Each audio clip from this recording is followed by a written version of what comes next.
Parmi les enfants de la reine Victoria, la princesse Helena Augusta Victoria est généralement la moins connue.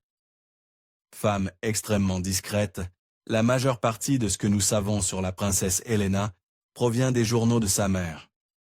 Elle était la fille oubliée de la reine Victoria, mais leur relation était encore plus complexe que ce que l'on imagine. La vie de la pauvre princesse Helena a commencé sous de mauvais auspices. Helena est née le 25 mai 1846, mais elle n'était pas exactement le bébé royal le plus robuste. Lorsqu'elle est venue au monde, elle était, comme son père l'a décrit, toute bleue, bien que la petite Helena ait fini par se rétablir grâce aux soins des médecins royaux de sa famille. Sa naissance a failli mettre à genoux l'une des femmes les plus puissantes du monde. Et qui était cette femme? Nulle autre que la formidable reine Victoria, la mère illustre d'Helena. Accoucher d'Helena fut si difficile que la reine, qui avait autrefois reproché à son mari de vouloir prendre plus de 2 jours pour leur lune de miel, a dû suspendre ses devoirs royaux pour se remettre de cette épreuve. Helena a grandi avec pas moins de 8 frères et sœurs royaux, et la rivalité entre eux était intense. Enfant, les frères d'Helena la taquinaient sans répit. Mais cette petite fille n'était pas une timide effacée. Si ses frères allaient trop loin dans leur moquerie, la douce princesse Helena réagissait en leur donnant un coup de poing directement sur le nez. Les querelles royales ne s'arrêtaient pas là. Si vous pensiez que sa relation avec ses frères laissait à désirer, attendez d'entendre parler de sa rivalité intense avec ses sœurs. Comme les autres princesses, Helena était polyvalente. Elle jouait du piano, avait un talent pour le dessin, montait à cheval, et à l'insistance de son père, elle apprit à cuisiner, nettoyer et travailler la terre. À bien des égards, elle était l'une des enfants les plus talentueux de la reine. Du moins, jusqu'à l'arrivée de sa jeune sœur. Le roi et la reine ont accueilli la petite princesse Louise dans leur famille avec beaucoup de joie. Mais pour la princesse Helena, Louise devint une véritable épine dans le pied. Non seulement Louise lui ravit sa place de benjamine de la famille, mais il devint rapidement évident que les talents de Louise surpassaient ceux d'Helena. La pauvre Helena fut bientôt éclipsée par Louise et ses autres sœurs, et une tragédie familiale ne fit qu'aggraver la situation pour Helena. Le 14 décembre 1861, Helena reçut une nouvelle dévastatrice qui changea sa vie à jamais. Son père bien-aimé, le prince Albert, perdit la vie à cause de la fièvre typhoïde.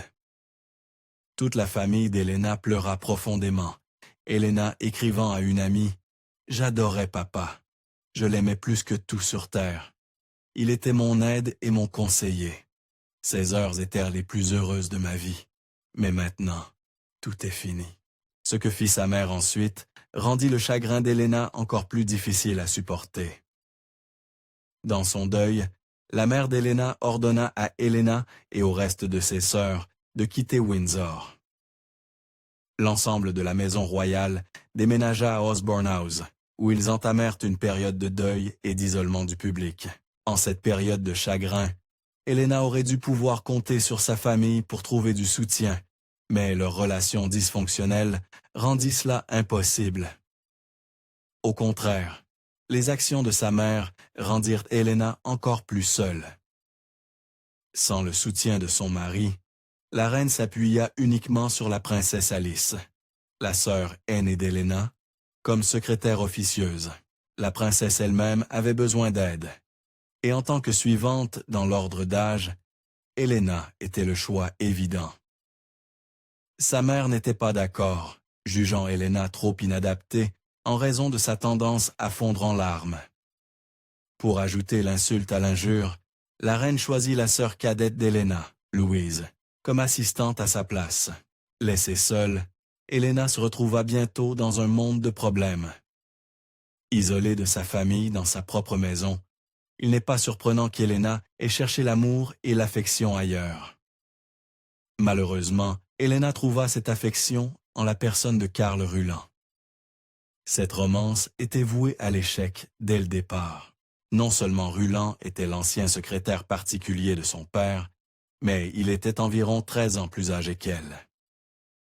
Lorsque la mère d'Helena découvrit cette liaison en 1863, elle entra dans une colère noire. La mère d'Helena renvoya immédiatement Ruland et le renvoya en Allemagne. Helena fut probablement dévastée par la nouvelle, mais ses souffrances ne faisaient que commencer. Sa mère, très chère, décida alors que la meilleure façon de tenir l'adolescente royale hors des ennuis était de la marier au plus vite. Bien sûr, c'est la mère d'Helena qui allait choisir son mari. Mais Helena faisait face à un certain handicap pour trouver le partenaire idéal. Selon la propre biographe de la princesse Helena, elle était trapue, terne et avec un double menton. En d'autres termes, elle n'était pas exactement l'image féerique d'une princesse.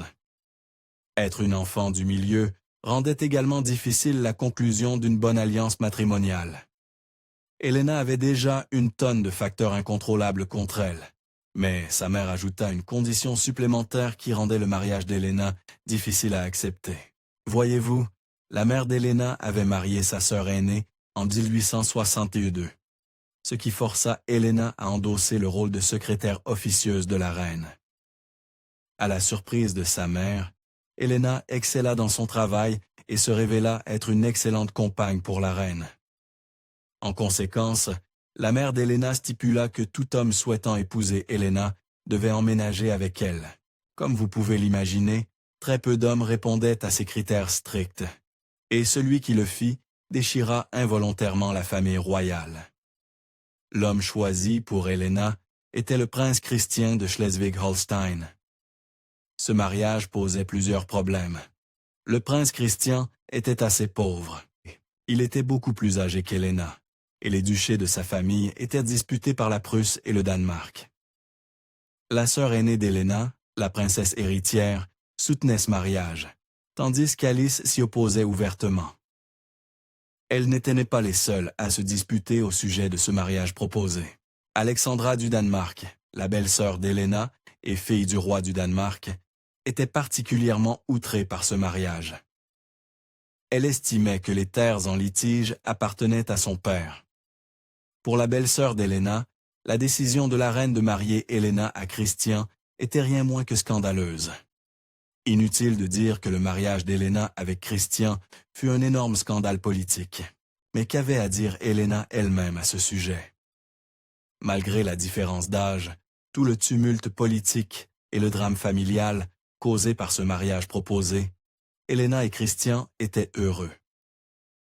Lorsqu'Helena rencontra son futur mari, elle le trouva plaisant, distingué, calme et raffiné. Helena et sa mère convinrent que ce mariage était parfait.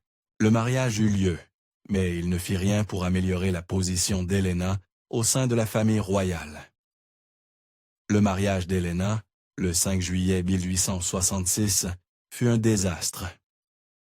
Édouard VII, son frère aîné et mari d'Alexandra, faillit ne pas se présenter au mariage en signe de protestation.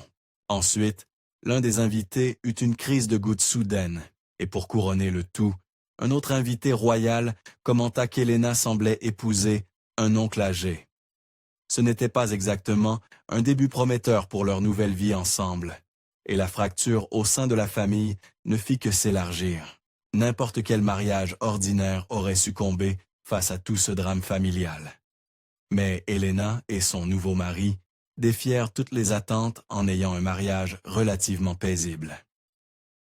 Helena et Christian se dévouèrent entièrement l'un à l'autre, et la princesse Helena, considérée comme la candidate au mariage la moins désirable des filles de la reine, trouva en grande partie son bonheur, si seulement sa mère pouvait arrêter de tout compliquer.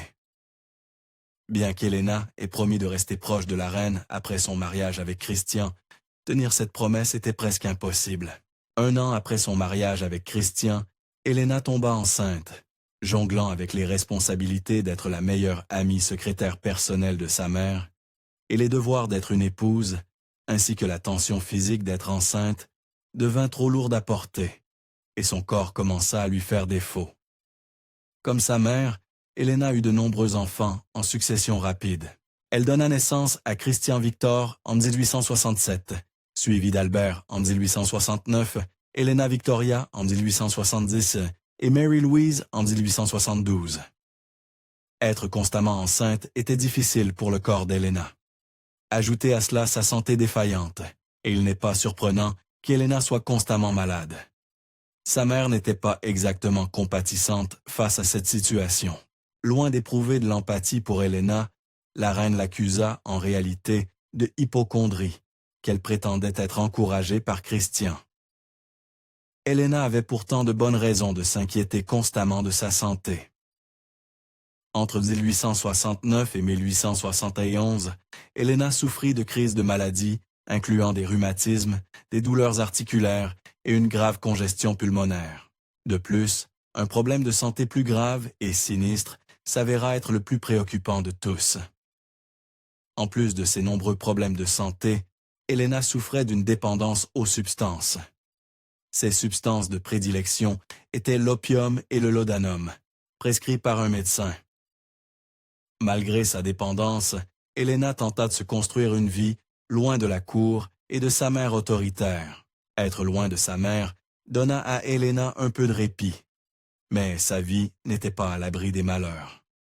Le 12 mai 1876, Helena et son mari accueillirent dès 10 ans le bébé Harold, leur 5e enfant, dans leur vie. La joie d'Helena fut cependant de courte durée. Le bébé Harold ne vécut que 8 jours. 1 an plus tard, une nouvelle tragédie frappa Helena. Le 7 mai 1877, Helena donna naissance à un enfant mort-né. Le choc de perdre 2 enfants coup sur coup stupéfia Helena. Sans surprise, Helena, accablée de chagrin, devint assez désagréable à côtoyer. Selon la reine, Helena devint susceptible et irritable en raison de sa mauvaise santé. Cela n'était pas surprenant. Après tout, Helena venait de perdre 2 enfants, mais la réaction désemparée d'Helena face à sa maladie était carrément déchirante. Elle refusa de faire quoi que ce soit pour sa mauvaise santé, laissant essentiellement son sort entre les mains du destin. Finalement, le destin porta un nouveau coup à la famille d'Helena, mais la tragédie qui en résulta était inédite pour elle. Le 14 décembre 1877, la sœur d'Helena, Alice, perdit la vie à cause de la diphtérie. Bien que la sœur d'Helena se soit initialement opposée à son mariage avec Christian, Alice fut celle qui convainquit Édouard de se présenter au mariage d'Helena. Les deux avaient leurs différends, mais elles se soutenaient quand cela comptait le plus. Alice s'inquiétait particulièrement de l'influence de leur mère sur Helena. Et il s'avéra qu'Alice avait toutes les raisons de s'inquiéter pour sa sœur. Alors qu'Helena se remettait de ses pertes horrifiantes, elle commença à se concentrer davantage sur son mari et ses enfants, et par conséquent, elle passa encore moins de temps avec sa mère. La reine, qui avait spécifiquement arrangé ce mariage pour qu'Helena passe plus de temps avec elle, était véritablement agacée. Cela n'aidait pas qu'Helena commence à développer une passion pour quelque chose qui scandalisait complètement sa mère. Helena s'intéressa grandement au mouvement des droits des femmes. Contrairement à sa mère, qui ironiquement détestait cette idée, Helena milita activement pour les droits des femmes et mit tout le poids de son titre royal derrière de nombreuses causes qu'elle soutenait. Les soins infirmiers et la broderie étaient 2 idées particulièrement centrées sur les femmes qu'Helena soutenait, menant à la création d'une organisation qui lui tenait particulièrement à cœur. En 1887, Helena devint présidente de l'Association des infirmières britanniques. En tant que présidente, Helena soutint l'idée radicale de créer un registre des infirmières afin d'améliorer l'éducation et le statut de ces femmes dévouées et altruistes. Helena ne se contentait pas d'être présidente de nom seulement. Quand certains membres s'opposaient à ses idées, elle n'hésitait pas à les faire taire. En matière de leadership, Helena suivait l'exemple de sa mère.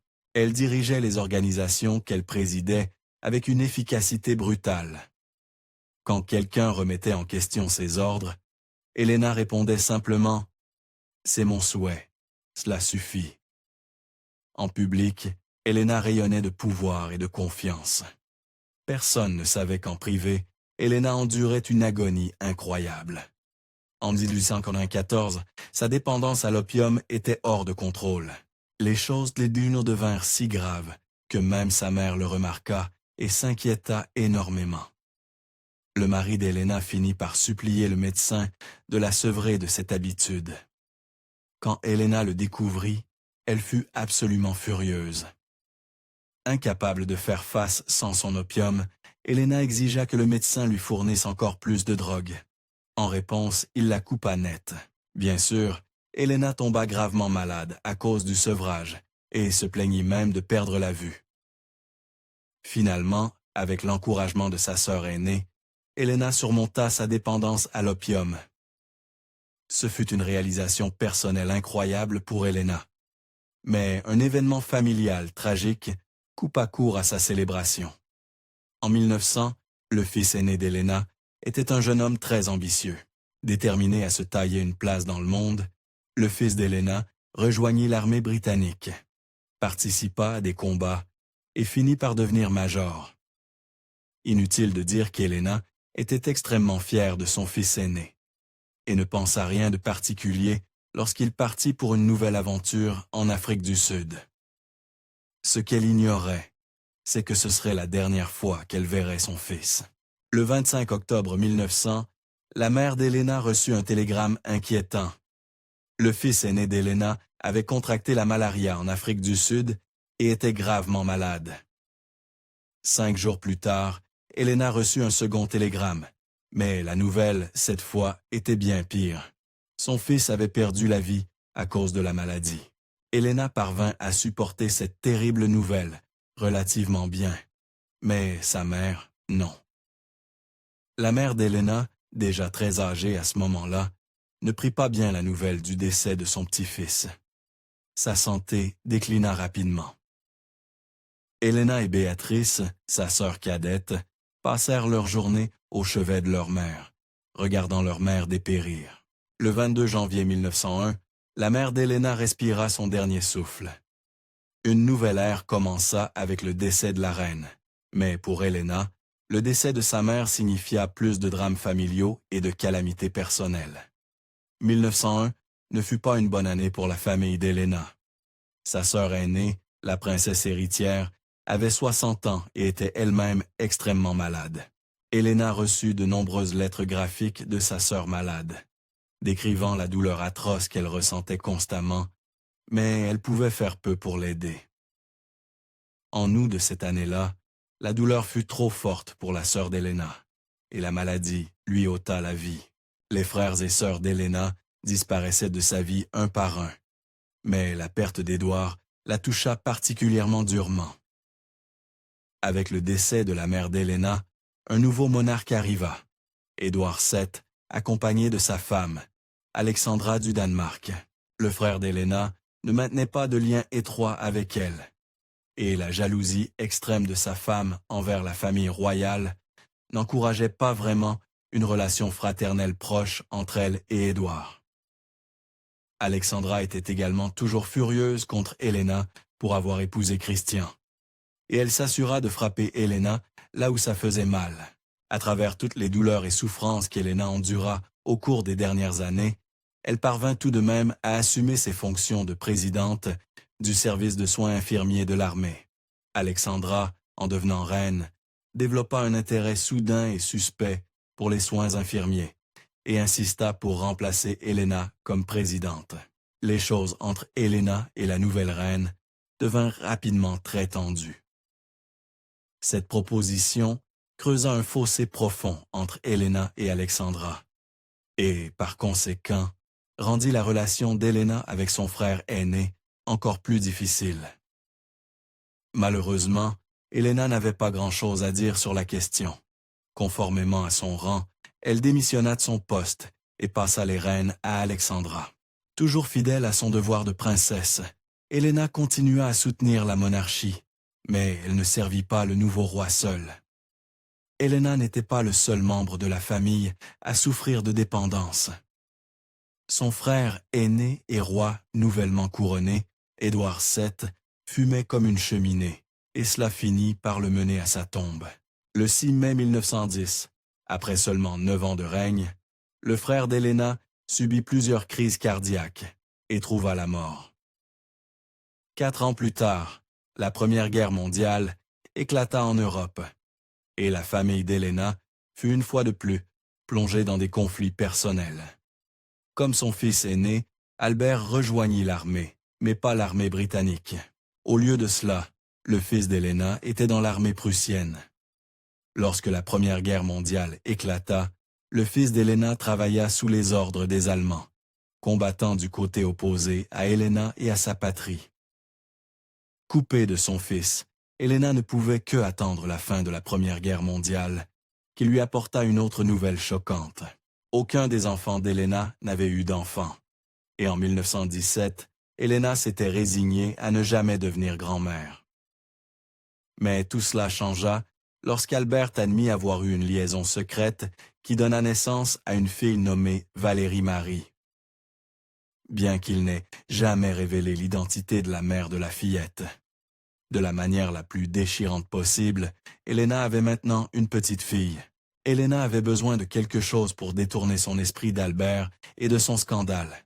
Et malgré son âge avancé, Helena passa la Première Guerre mondiale dans une frénésie d'activité. Sa passion pour les soins infirmiers ne s'estompa jamais, et elle était plus pertinente que jamais. Elle passa une grande partie de la Première Guerre mondiale à visiter autant d'hôpitaux qu'elle le pouvait. Elle remontait le moral des gens, et son amour pour les œuvres caritatives la rendit extrêmement populaire auprès du peuple. Elle célébra même son 50e anniversaire de mariage avec son mari au milieu de la Première Guerre mondiale. Ironiquement, le mariage controversé d'Helena fut le plus durable de tous ceux de ses frères et sœurs. Cela ne signifiait pas que son mari était parfait pour autant. Voyez-vous, le mari d'Helena ne fit jamais rien de substantiel pour la famille royale britannique. Était-il un bon père? Oui.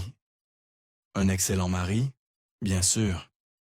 Un membre utile de la monarchie britannique? Pas vraiment.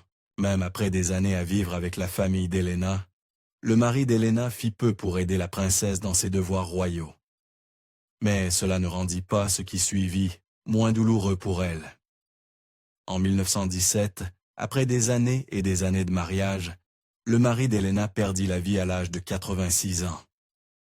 Cela en soi était déjà assez tragique. Mais pour Helena, le cauchemar ne faisait que commencer. Non seulement elle perdit son mari, mais les autorités tentèrent de l'expulser de ses 2 résidences, Schomberg House et Cumberland Lodge. En raison des coûts d'entretien de ses foyers, c'était, pour le dire doucement, une manière terrible pour Helena de passer les dernières années de sa vie. Au printemps 1923, Helena fut victime d'une maladie qui marqua sa fin, l'influenza. À la fin du mois de mai, la princesse âgée subit une crise cardiaque et s'éteignit au matin du 9 juin 1923. Après son décès, les biographes écrivirent peu sur cette princesse extrêmement discrète et secrète. La majeure partie de ce que nous savons sur elle provient de sa mère, et l'opinion de sa mère à son sujet était parfois injustement cruelle. Lorsque les biographes mentionnaient Helena, ils critiquaient souvent son apparence et sa personnalité. Bien qu'Helena et certains de ses autres frères et sœurs royaux aient pris du poids, ces critiques pourraient ne pas être entièrement justes. Après tout, beaucoup de ces remarques acerbes concernant Helena provenaient des lettres et journaux de sa propre mère. Les biographes ultérieurs prirent simplement les mots de sa mère pour vérité. Mais Helena était loin d'être l'individu timide et discret que ses biographes dépeignent. Malgré ce que les autres pensaient d'elle, le statut royal d'Helena en faisait une personne désirable à côtoyer, et Helena sut en tirer parti. Lorsqu'Helena eut besoin de promouvoir son école royale de broderie nouvellement créée, elle organisa des thés à l'école pour les dames de la société qui voulaient être en sa présence royale. La présence de tant de femmes célèbres à l'école suscita avec succès un engouement et un intérêt pour l'école, qui reste active à ce jour. Merci d'avoir regardé History Expose. Si vous aimez découvrir les meilleures histoires de l'histoire, aimez et abonnez-vous pour continuer à explorer avec nous. N'oubliez pas de visiter notre page principale, Factornay, pour plus de faits and